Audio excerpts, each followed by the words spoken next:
afternoon, Spartans. Okay, so this video, although it's going to go on the school's YouTube channel, is meant to be played in class by our teachers for our students. Good idea for you parents to watch with us so that you have an idea of what's going on. So Ms. Raines here, we're at the Middle High campus. This is Officer Raphael Lashbat. He has been our school resource officer for the last 6 years. This is his 7th year with us. So he knows Somerset, he knows our kids, he knows our policies and the way we do things here, and he is one of PSL's finest. So we are going to talk to you today about some of the expectations that your teachers went over with you when they covered your handbook on the first day of school. The first thing that we want to talk about is drugs on campus. Obviously, drugs are not allowed on campus. They're absolutely not permitted. We will occasionally bring out drug dogs. We do that maybe once or twice a quarter. We bring out drug dogs and they do clean air sniffs and they check lockers and they go into classrooms.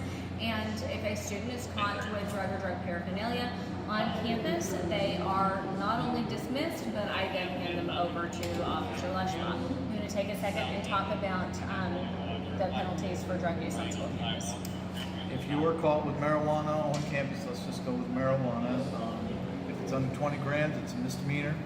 You will be prosecuted to the fullest extent of the law, meaning you will be handcuffed, placed in my patrol car, and you will be taken up to Bell Avenue to the juvenile detention center. If we find anything more than 20 grams or any hard drugs, it is a felony. Again, you will be prosecuted to the fullest extent of the law, handcuffed, booked, photographed, and you will be taken up to Bell Avenue. If you are a juvenile, if you are 18 or over 18, you will be taken up to Rock Road, up to the adult jail. Anyone caught with drugs, either on their possession or drug paraphernalia, will be prosecuted. Okay. So then the next thing we're going to talk about is weapons on campus. Obviously, weapons are not permitted on campus. That's guns, that's knives, that's anything used as a weapon, not permitted on campus or on the school bus. If you are caught on campus with weapons, same thing goes. You will be prosecuted to the fullest extent of the law. Any weapon on campus, whether it's a box cutter, whether you use scissors, if you have a pocket knife, anything like that, you will be prosecuted to the fullest extent. And it depends on whether you just had them in your possession or whether you used them in a reckless manner or you actually used them to commit a battery, which would then become aggravated battery. But most of these are all felonies. okay. So we've covered drugs, we've covered weapons. Let's talk about, and both of those, just in case I didn't already say it, both of those will result in immediate dismissal from our program. The next thing I want to talk about is bullying. So a lot of parents ask when they're trying to register their kids here about bullying. You'll hear other parents who've been with us for a while tell you there's a zero tolerance policy, and that is true. We work very hard to make sure that type of thing does not happen here, and we encourage parents and students to tell when something begins to happen. Bullying is only bullying once it becomes repetitive. If you tell somebody the first time someone says or does something to you, then it doesn't escalate to the point of bullying because we're able to deal with it immediately. If you do not, as a student or a parent, if you do not report it, I cannot do anything about it because I cannot read minds. So if you see it happening to somebody else, if it happens to you, parents, if your kids come home and tell you about it, you need to report it. Often kids will say, well, I don't want to tell because I don't want to make it worse, or I don't want somebody to beat me up for being a snitch, or whatever. Sometimes the kids will go home and tell the parents, and they'll even tell the parents, but don't tell the school. And some parents will respect that and let the kids try to deal with it. In that situation, it gets worse. And some parents will get a hold of the school and say, you know what, my kid's safety is a little bit more important. That's what I prefer. Students and parents are able to email us about something. You don't have to be seen walking into the office, so you can email us. That text blast system that we have, that comes back, you can hit reply, and if you're 13 or over, you can hit reply and the school gets that. The school's Facebook page. I have parents and students who've messaged me in the messenger on the school's Facebook page. So you don't have to be seen coming into the office to tell something that you need to tell. You can do it in such a way that nobody has a clue. We do not ever tell when a victim comes to us and tells us about something, we don't tell the aggressors who told us or how we found out. Most of the time, we can look it up on camera to verify anyway, and that's how I tell them that's how we identified them or dealt with them. Lesh, can you talk about bullying? Give us some examples and consequences. We have a lot of social media bullying. We will hear about this the next day, or even several weeks have gone by. We can always go back, and if it comes to a point where I need to subpoena those social media records, so if your child or somebody else says that they've been bullied for weeks, and it starts on my end as a criminal investigation, I can always go back and subpoena those records. It may take a little bit of time, and in the meantime, we'll handle it in-house. But if it becomes criminal, all the things that are on social media, I can get access to. If it happens here at school and there's pushing, there's shoving, there's harassment, there's name calling, anything that your kids or anybody else comes to us and says that they are being bullied.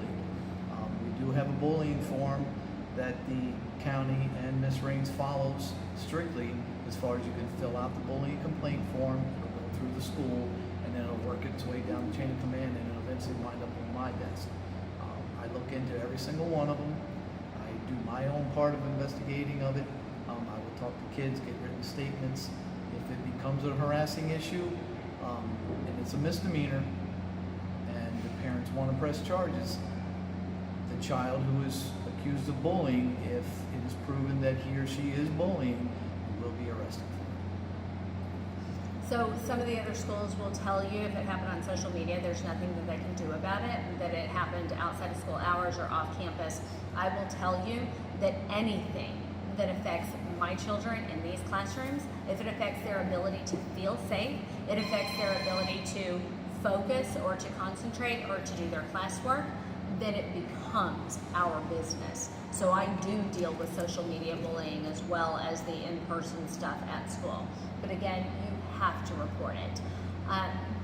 Okay, so, and let's just to be clear, name calling, harassment, making somebody cry, making them feel afraid to come to school, do those all fall into that category? Absolutely. That is all part of the bullying umbrella, where it falls under either harassment or stalking. So it's not just hitting then? It's not just hitting. Hitting would fall under actually bullying, but that would also constitute a battery, or threats would be an assault. So there's a big umbrella of what bullying falls under. Okay, so let's talk about hitting. So fights. I know that the other high schools in the area, they have quite a few every single day. We've been open, this is our 7th year open, and we averaged, until last year, we averaged 1 a year. Last year we had 2. So hopefully this year we have 0. That would be nice, but I think a 1 a year average is not bad for a school of our size with our demographic of students. So I'd like to keep it that way, but let's talk about what the consequences are for you here if you engage in a physical altercation.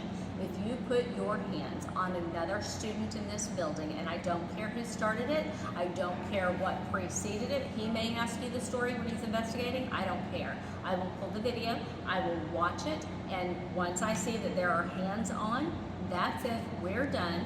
You will not be a student in this school, and if it happens during school hours, on school campus, or during a school event, it is disruption of a school event. Can you explain that? Disruption of the school event could be either at a chorus concert, it could be at a basketball game, a volleyball game. Anytime you disrupt the normal flow of the school and the school wishes to press charges against that individual or those individuals, the school has the right to do that, and it is a misdemeanor violation of the law, and you will be arrested.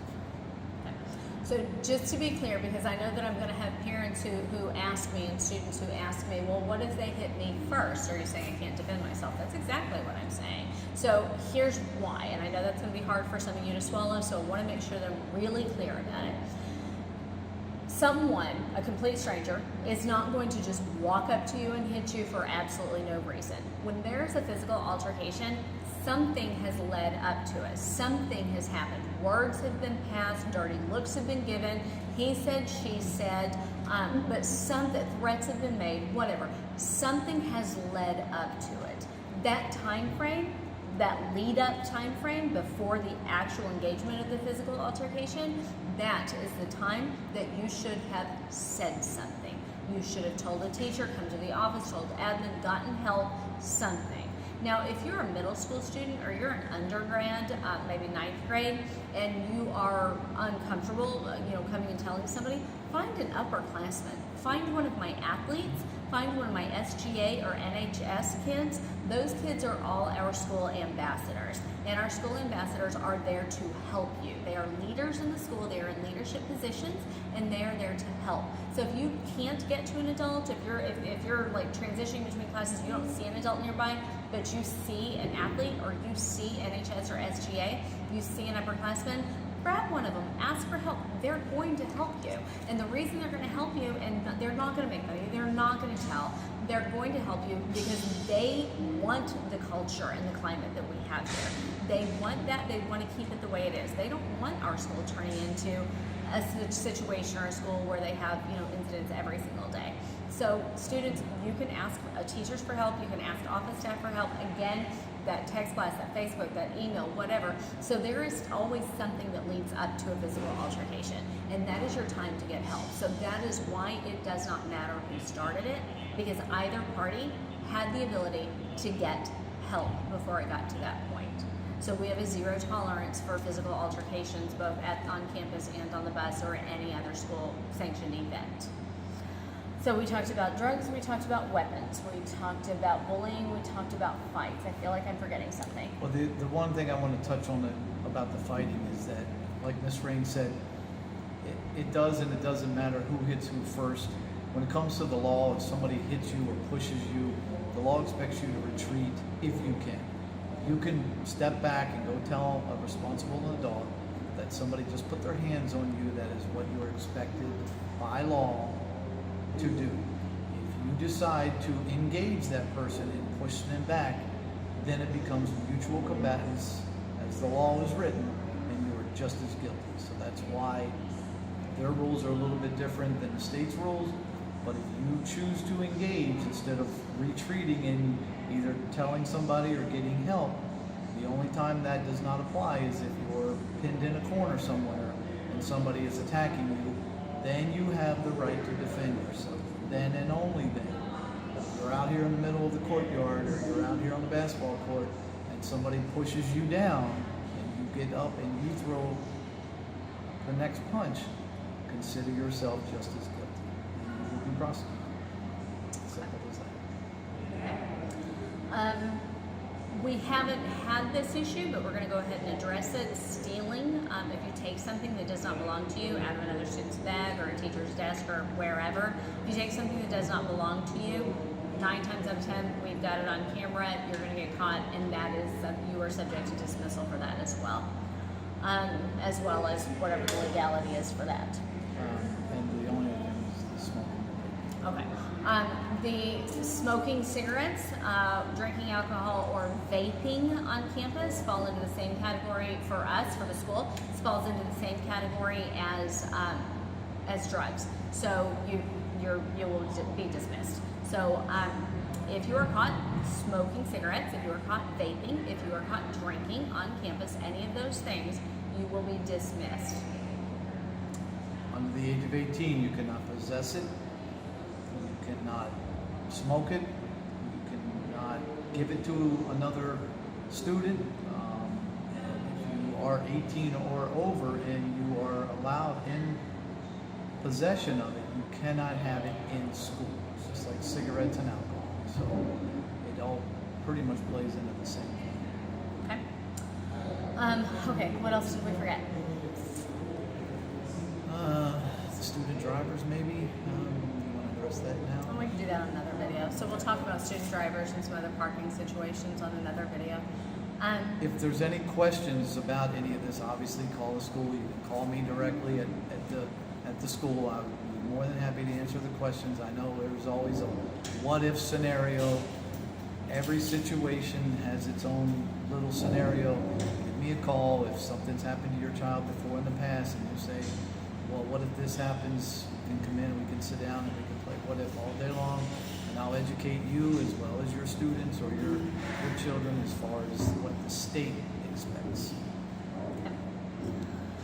Page 17, the bottom of page 17 of your student handbook starts the discipline matrix. It's like 17, 18, and 19 of your student handbook. Your student handbook is on the website.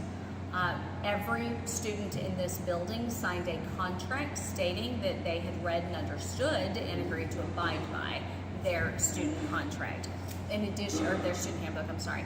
In addition to that, the first day of school, every teacher in the building went over it. We had a PowerPoint that was sent to every teacher. They all went over the same thing all day long, so everybody knows the rules. Parents, I recommend that you go and check out pages 17 through 19 of the student handbook online. Take a look at that discipline matrix. See what the behaviors are, what the expectation is, and what the potential consequences are. And as Officer Leshma said, if you have any questions, feel free to email us. You can always comment here or on the school's Facebook page. Again, those text blasts do come back to the school. So whatever you need to tell us, see something, say something. Whether it's you or whether you see somebody else getting picked on or something else happening, make sure you're reporting it, because again, we cannot do anything about what we don't know. All right. Thank you, Spartans. Have a great day.